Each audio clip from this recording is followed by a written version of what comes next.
Hello বন্ধুরা, আমি ভালো আছি। আশা করি তোমরাও সকলে ভালো আছো। দেখো, ঘুম থেকে সকালবেলা উঠে গেছি। ঘুম থেকে সকাল সকাল উঠে আগে উঠোন ঝাড় দিয়ে নিচ্ছি। কেননা প্রত্যেকটা বাড়ির বউদেরই সকালবেলা প্রথম কাজ হচ্ছে উঠোন ঝাড় দেওয়া, বাসি উঠোন সাজো করা, তারপর সব কিছু করা। দেখো, উঠোনটা আমার প্রায় ঝাঁটি দিয়ে হয়ে গেল। তোমাদের সাথে কথা বলতে বলতে উঠোন ঝাড় দেওয়া হয়ে গেছে। আমি এখন বাড়ির মধ্যে চলে আসবো। দিয়ে ঘরে এসেছি। ঘরে এসে মশারিটা খুলে নিচ্ছি, কেননা কালকে বৃষ্টি হয়েছিল, ঠান্ডা ঠান্ডায় ছিল, এর জন্য মশারি টাঙিয়েই শুয়েছিলাম। আর মশারি টাঙিয়ে থাকলে পোকামাকড়ের ভয় থাকে না, মশার তো ভয়ই থাকে না। আর যখন বেশি গরম পড়বে তখন তো মশারি টাঙানো বন্ধ করেই দেবো। এখন অল্প গরম, এর জন্য এখনও মশারি টাঙাচ্ছি। যখন বেশি গরম পড়বে তখন হাওয়া লাগে না অতটা, মশারি টাঙিয়ে শুলে তখন আর হচ্ছে খুব টাঙাবো না, এখন টাঙাচ্ছি এখনও।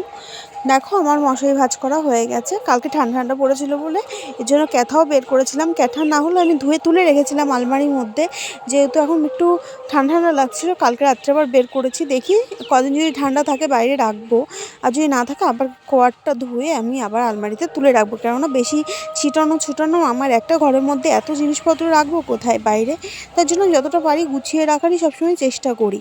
দেখো, আমার এগুলো ভাঁজ করা সব কমপ্লিট। বিছনাটা এখন ঝেড়ে নেবো। আগে আমরা ছোটোবেলায় দেখেছি মা সেই আম গাছে বলছি, সরি মিস্টেক হয়ে গেছে, নারকেল গাছ, হ্যাঁ, নারকেল গাছের কাঠি দিয়ে দেখতাম যে মা আগে ঝাঁটা কাঠি বের করে, খিল বের করে বিছনা ঝাঁটার জন্য ঝাঁটা বানাতো। এখন তো সেই দিন নেই, এখন আর সেটা পাওয়াও যায় না কোথাও সচরাচর। এখন মারাও আর সেরকম কিছু আর করে না। আর এখন কি করা যাবে, অগত্যা এখন আমাদের প্লাস্টিকে গিয়ে বসে দাঁড়িয়েছে। প্লাস্টিকের একটা ঝাঁটা কিনে নিয়েছি।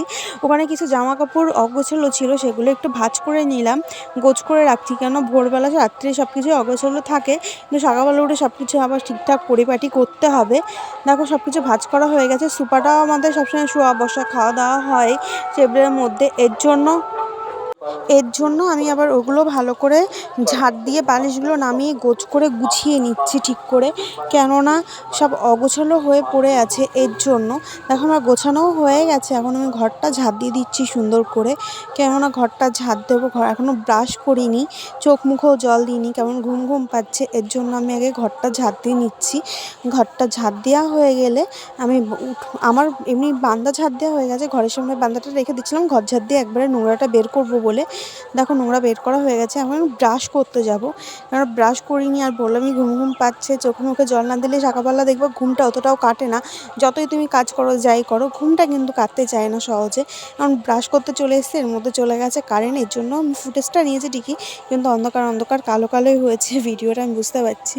তো তাও দিয়ে দিলাম, তোমাদের সাথে মানিয়ে নিও সবটা। দেখো, মুখ ধোয়া আমার হয়ে গেছে। এখন ঘরে যাব, চুলটাও আঁচড়াইনি, চুলটা একটু আঁচড়ে নেবো, কেননা চুলটা এলোমেলো হয়ে আছে, দেখতেও বাজে লাগছে। কিন্তু সকালবেলা আগে তো নিজেকে পরিপাটি করলে হবে না, ঘর দুয়ার পরিপাটি করতে হবে। যেন ঘর দুয়ারে আমি আগে পরিপাটি করে নিচ্ছিলাম। দেখো, মাথাটা আঁচড়াচ্ছি। এখন আমি মুখটা মুছিনি, কেননা ভিজা মুখে বেশ ফ্যান চলছিল, হাওয়াটা লাগছিলো, বেশ মুখটা ঠান্ডা ঠান্ডা লাগছিলো। আর গরমে দেখবা মুখে একটু বড় কোথার থেকে যদি আসো, বিশেষ করে এই জিনিসটা খুব ভালো লাগে, ফ্রিজের ঠান্ডা জল বা একটু বরফ ঘষে নিলে খুব ভালো লাগে। আমি এখন চলে এলাম ছাদে পূজা বাসন ধুতে, কেননা আমি এখানে ওখানে ধুই না, সব বাড়িতে সবাই তো আছে, কে কোথায় এঁটো কাটা ফেলে কি ফেলে সেটা তো জানা নেই। তার জন্য আমি ছাদেই ধুয়ে ছাদেই রেখে দিই, ওটাই আমার সবথেকে ভালো হয়। আর যে ফুলমূলগুলো ছিল আমি ওই সাইডে ফেলে দিলাম, ওইদিকে সেরকম কিছু হয় না, সব নোংরা জঙ্গল আছে ওইদিকে, তার জন্য ওইদিকে ছাদের পর থেকে আমি ফেলে দিলাম। এখন পূজা বাসনগুলো আমি মেজে নিচ্ছি। ওখানেই আমি ট্যাপ কল দিয়ে ধুয়ে ওখানেই আমি উপর করে রেখে দিয়ে যাই, কেননা ওটাই আমার সুবিধা হয়। যখন আবার স্নান করে জামা কাপড় মেলতে আসি, তখন আমি আবার এইগুলো সব নিয়ে যাই আমার সাথে করে, মানে পুজো দেওয়ার জন্য। এখন সব উপুর করে রেখে দেবো, সব জলটা ঝরে যাবে, ভালো হবে। দেখো, আমি ঘরেও চলে এলাম ঘর মোছার জন্য, ঘরটা মুছে নেবো। এর মধ্যে আবার আমার বর চলে এসছে। কী গো, কী করছো, এখন কি চাটা পাওয়া যাবে না? বলে হ্যাঁ হ্যাঁ, পাওয়া যাবে, একটুখানি বসো, আমি ঘরটা মুছেই দিচ্ছি। ঠিক আছে, বসলো। তারপরে আমি ঘরটা মুছছি, ঘরটা মুছে ওর চাটা করে দেবো আগে, না হলে আবার রাগ হয়ে যাবে আর খাবেই না পরে। তার জন্য ওর চাটা করতে এলাম। দেখো, চাটা প্রায় আমার হয়েই গেল প্রায়। বিস্কুটগুলো দিয়ে আমি এখন নিয়ে যাচ্ছি ওর কাছে, যে দেখি কি করছে। মনে হয় ফোনই দেখছে, ফোনের আওয়াজ পাওয়া যাচ্ছে ঘর থেকে, সে ফোনই দেখবে আর কি করবে। দেখেছো, যেটা ভেবেছি সেটাই, ফোনই দেখছে, শুয়ে শুয়ে ল্যাদ খাচ্ছে আর ফোন দেখছে। বাবা, এত তাড়াতাড়ি চাও হয়ে গেল? হ্যাঁ, সুপার স্পার তোমার বউ। দিয়ে চাটা দিলাম ওর হাতে, ও খাচ্ছে। আমি এখন যাবো স্নান করতে, এখন আর ভালো লাগছে না, বাসি কাজ সবই করা হয়ে গেছে। স্নান করেও ঘরে চলে এসেছি। আমি এখন যাচ্ছি ছাদে জামা কাপড় মেলতে, জামা কাপড়গুলো মেলে দেবো। আর পুজোর বাসনগুলো আছে ওগুলো আমি একবারেই নিয়ে আসবো। জামা কাপড়গুলো এখন বেশি রোদ দেওয়া লাগে না, এখন 5 মিনিট 10 মিনিটেই জামা কাপড় প্রায় শুকনো হয়েই যায়। বেশিক্ষণ রেখে দিলে জামা কাপড়গুলো রং ডিসকালার হয়ে যায়, রংটা কীরকম হয়ে যায়। আমি মাথাটা মুছে নিয়ে এখন পুজো দিতে যাব। তো ঘরে এসে পুজোর কাজও শুরু করে দিয়েছি, এখন পুজো দিচ্ছি আমি। ফুলগুলো সরিয়ে নিয়ে মহাদেবকে ভালো করে স্নান করিয়ে নেবো। আর মহাদেবের স্নান করার একটা নিয়ম আছে, তোমরা যদি জানতে চাও কমেন্টে জানিও, বলে দেবো। দেখো মহাদেবকে সুন্দর করে স্নান করিয়ে আমি এখন সুন্দর করে সাজিয়েও দিয়েছি, প্রসাদও দেওয়া হয়ে গেছে। আমি প্রদীপে তেল শেষ হয়ে গেছিলো, দিয়ে দিলাম একটুখানি ধূপকাঠি। আর প্রদীপটা জ্বালিয়ে নিয়ে আমি একটু ঠাকুরকে দেখিয়ে দেবো এখন সুন্দর করে। আর আমার ভালো লাগে না সকাল সকাল পুজো না দিলে, আমার বেলা হয়ে গেলে পুজো দিতে আর ভালো লাগে না। সকাল সকালই এগুলোর কাজ, এগুলো সকাল সকালই করার চেষ্টা করি। দেখো আমি এখন মশলা করে নিচ্ছি, এখন চিকেন রান্না করবো। আমার বর বাজার থেকে চলে এসেছে, মাংস নিয়ে এসে আমি ওটা ধুয়ে ফ্রিজে রেখে দিয়েছি।